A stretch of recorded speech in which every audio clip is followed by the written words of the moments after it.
Okay. Ito na po, medyo mapula na. Ay, ano, mapula ba, brother? Ano ba sa tingin mo? Ako'y medyo, alam mo naman pag tumatanda, pero malinaw naman pa rin po ang aking mata. Hindi nga lang, ano,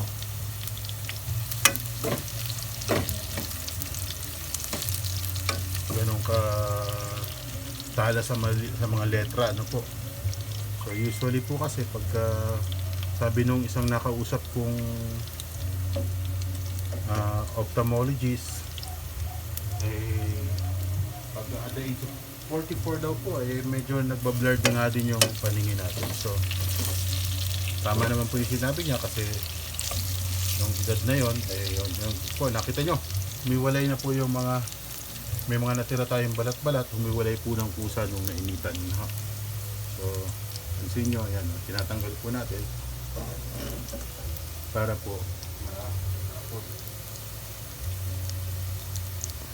ayan. So, medyo mapula na.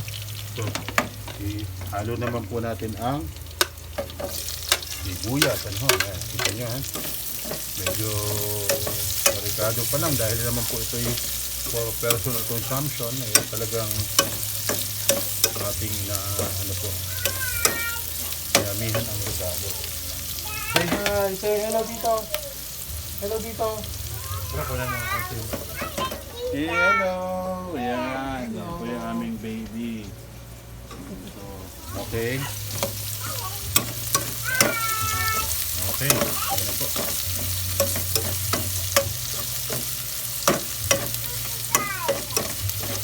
Yan.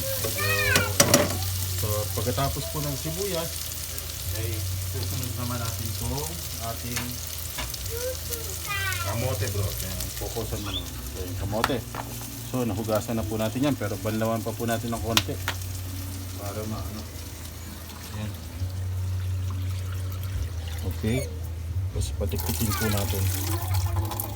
Yun. Okay. So, medyo okay na po ito. Pwede na po nating ihalo itong kamote. Isa po natin, ha. Kita nyo, medyo dumami na po yung sangkap natin. Ayan.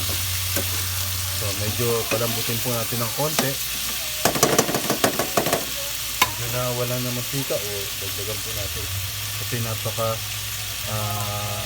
mataas ang consume ng mantika nitong kamote, no? Alos na higot niya lahat. So, kasi adobo naman po to, normal lang na medyo yung mantika. Yan, palambutin po natin ilang minuto. Saka natin po ihahalo naman itong ating karne. So, takpan po muna natin to. Takpan po muna natin. Yan. So, mga ilang minuto.